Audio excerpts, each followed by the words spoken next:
Imagine living your life after 50 and feeling energized and excited about your future.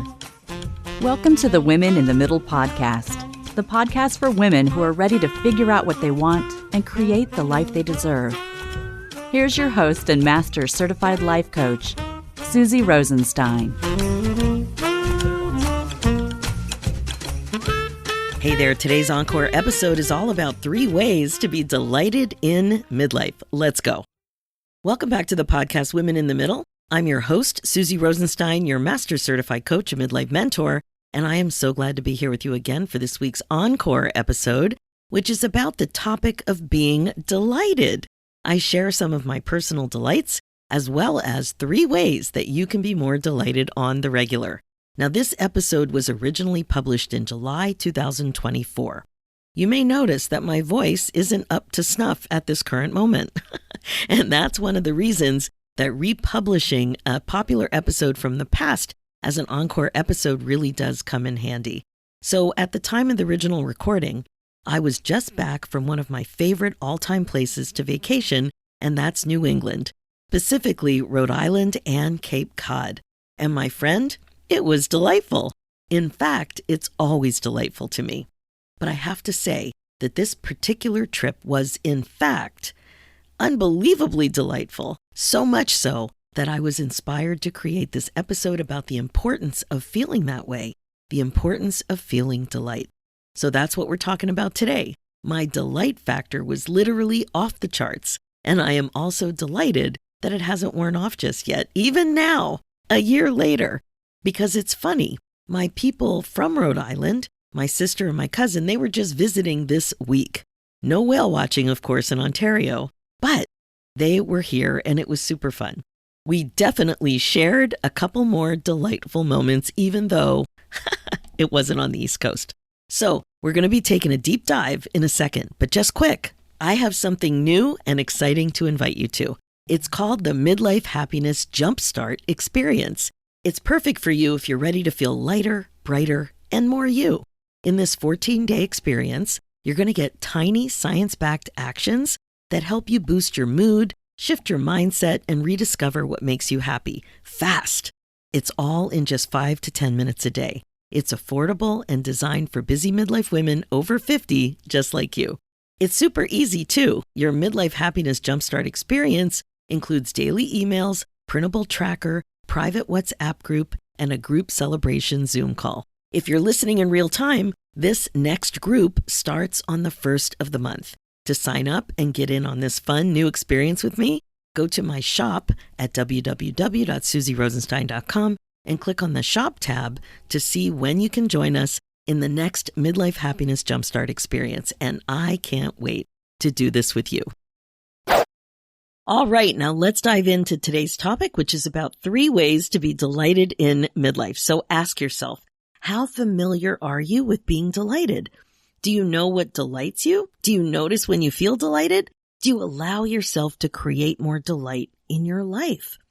This whole topic reminds me of common regrets that people tend to talk about having later in life. And one big one is allowing more happiness in your life on purpose. Like, did you allow yourself to be happy, or did you always take the safe route?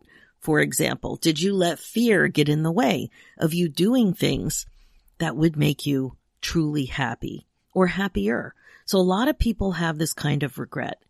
So that's why making happiness more intentional is a common thing that we talk about in my coaching practice, on this podcast, in the Women in the Middle Academy. And my friend, delight is part of this solution. But I heard this interview with this guy about his book called A Book of Delight. So it was new a couple of years ago.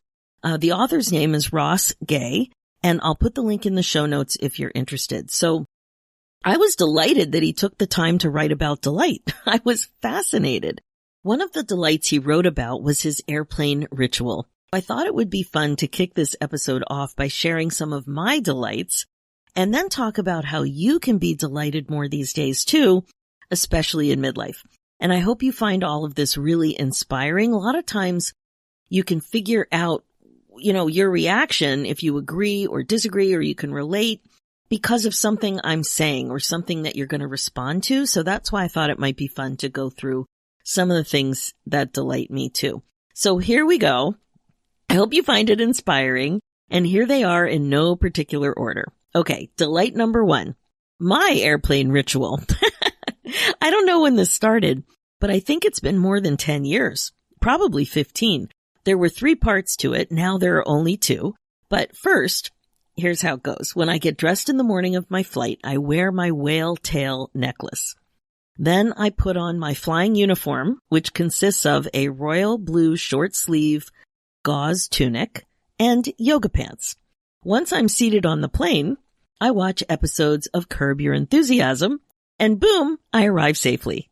Now, currently, I don't watch the Curb episodes because when I upgraded my iPad a couple of years ago, they all disappeared, and I haven't figured out how to get them back. But there you have it. I get great comfort and delight knowing that I'm doing my quirky little thing, and it makes me feel good. I'm delighted that I can count on it, and it just, I don't know, it's delightful. Number 2, cilantro.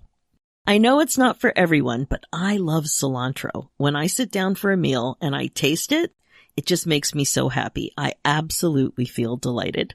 Number 3, bird bath.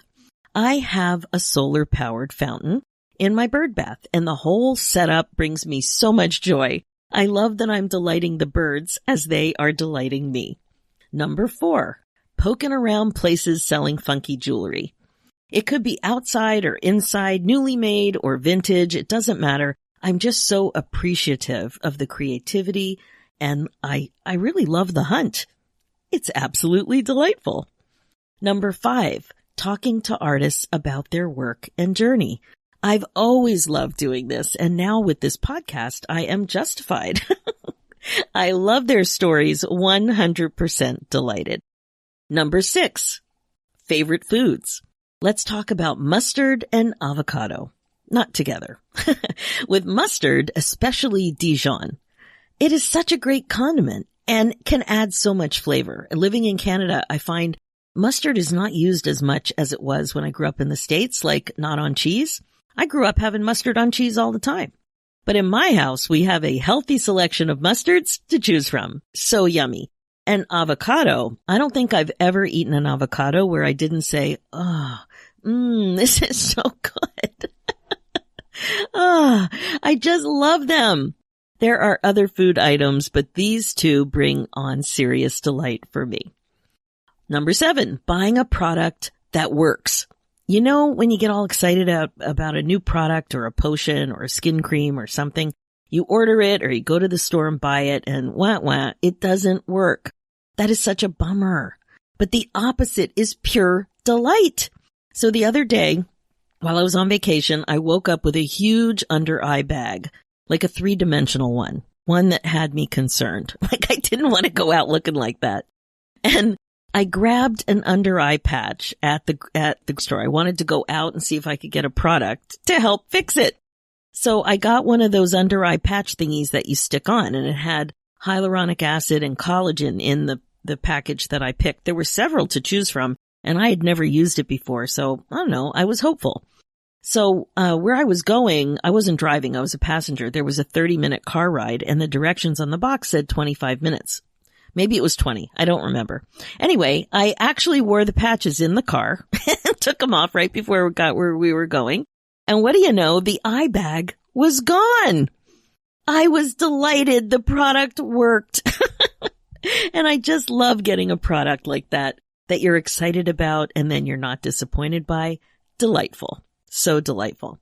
Number 8, nicknames. I love nicknames. I have a nickname, more than one actually. And I made sure to pick names for my kids that would easily shorten to a nickname. So my full name is Susan, and my nickname is Susie.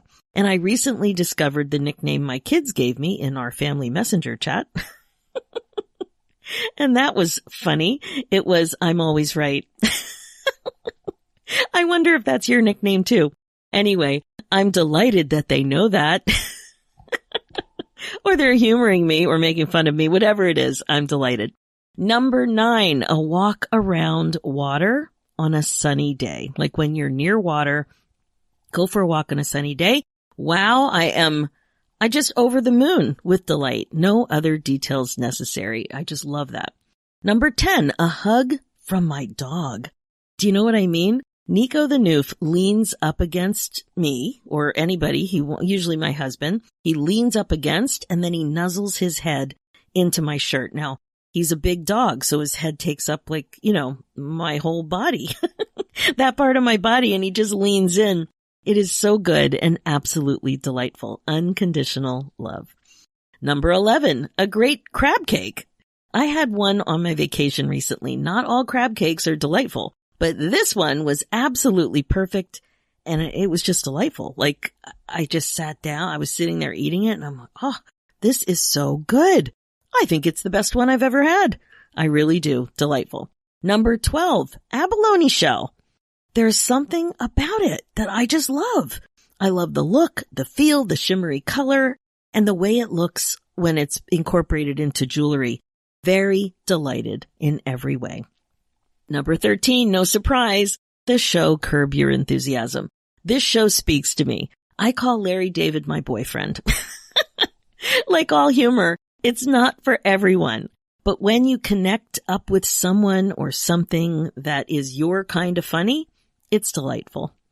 Number 14, speaking of funny, I think a funny little joke that you find yourself referring to and thinking back to often over time is delightful. It could be something that made you laugh or an amazing crack-up session with a friend. It could be a joke, a fart, a show, a quote, an image, whatever, whatever it was, whatever time in your life. If you think about it and it makes you laugh or giggle or smile, it's delightful. So I can't even tell you how often my childhood friend and I say, "Sounds great, Greg," which is a funny little reference to the Brady Bunch. Do you say that? Do you know that reference? Allow the laughter. Appreciate your sense of humor. Totally delightful. Number 15, hydrangeas. Don't you just love them? The puff of the little flowers, the size, the intensity of the color, the range of the color. I mean, come on, blue flowers? Delightful. Number 16, hummingbirds. They are magically delightful. Their little size, their cool ability. It's kind of like a superpower to hover over flowers and how quickly they flap their wings. Like it's crazy fun. I could just watch them for hours. Totally delightful. Number 17, a great hug. This hug is about a human hug. The delight I feel in the midst of a great hug is warm and delicious. For me, it's like a solid hug that's a bit longer than a casual hug. Or a lot longer, but it's different than a casual hug. You know it when you're in it. Sometimes there are a few words shared, sometimes not, but you know when it's happening because it feels so emotionally connected and you are just delighted. Number 18, mindful doodling. I have loved calligraphy and doodling since I was a kid. Inks, pens, cool papers, it all makes me giddy. And when I discovered the Zentangle method, it was like my worlds collided. Zentangle is mindful and zen. You kind of get into a state of flow like happens with many art practices. It's doodling amplified because it propels doodling to a new level with its repeated structured patterns, and it puts it all into an accessible art form. I love it so much that I became a certified Zentangle teacher, and I teach classes in the Women in the Middle Academy. Just delightful. I also do it when I'm on the phone with the bank. It's always here on my desk. Number 19, a good cup of coffee when you're not in a rush. Think about it. Your favorite coffee in your favorite mug. You make it just the way you like it, or you go buy one just the way you like it. And then you take time to slow down. You sit in a good spot, maybe outside, and you're really present, like you're actually present and you are enjoying it. 100% pure delight. And number 20, a whale watch on a beautiful day. I know it's no surprise probably, but my friend, the experience of prioritizing a few hours to go out on a boat and hang with the whales on a perfectly beautiful day is simply heaven for me. There are so many parts of the experience that I delight in, from watching the birds and other sea life like jumping fish or a curious seal, to the beautiful ocean vista, to the whales feeding or frolicking or jumping out of the water, spy hopping, or like breaching. There's so many whale behaviors that you can see, to just, being outside in nature. These few hours are absolutely delightful. So there are mine. I wonder what came up for you as I was sharing each of those 20 things that delight me. I hope it got you thinking about what is delightful for you. Maybe we have a few things in common, or maybe these ideas helped you focus on what experiences, senses, sounds, all that stuff. What delights you, right? Sometimes it's visual. Sometimes it's a sound. So many different ways that you can experience delight. Actually, just saying that reminds me of the sound of a tight, well-practiced marching band. I don't know why I didn't add that one in. That would be delightful experience number 21. I love that wail, like when it's a full, line of sound. It's just so tight and fabulous, so exciting. Okay, anyway, that's me. You might be drawing a blank. Maybe you don't have a lot of experience being delighted. Oh, is that you? Oh my. So I hope this really helped you, because I'm sure you're delighted, but maybe you don't notice it. Maybe you don't value it. Maybe you don't pause. Maybe you've been too busy to slow down and notice. That's why I want to share 3 ways to be more delighted in midlife. Actual things that you can do to bring more of this feeling into your life. Remember what I was talking about earlier on? Happiness that's intentional. The pursuit of happiness and delight in a very intentional way. Okay, first, increase awareness. What I mean here is to increase your awareness of what you're delighted by. Here are some other words for it. Maybe you're not resonating with the word delight. So, very pleased, glad, happy, joyful, thrilled, on cloud 9, over the moon, ecstatic, euphoric, elated, blissful, in 7th heaven, beside yourself, tickled pink, pleased as punch, on top of the world, enchanted, and gleeful. Just to name a few. There are more, but maybe that will help you think about what you're delighted by. What is it for you? So ask yourself, do you have enough experiences like this in your life that you think about in a way that creates delight? You have to be aware of bringing these types of things into your life. A lot of times, this stuff doesn't happen by accident, but you deserve it. So let's go to number 2. The second thing is to slow down and think. Now that you're more aware, you need to slow down and think about these things in a way that creates delight. Slowing down is key. Allow yourself to be delighted. Prioritize being delighted. Don't just gloss over whatever it is. For example, with the Dijon mustard, once I'm aware that I love it, I have to remember to buy it. And I might want to try a few and see what's my favorite. And then I have to remember to use it. So if I'm making a turkey sandwich, I need to take the time to make it the way I really like it, with Dijon and a tomato and lettuce and sourdough bread. And then I need to slow down and savor it. Experience it fully. Be present. Notice everything about it. Notice that I love it. That creates delight.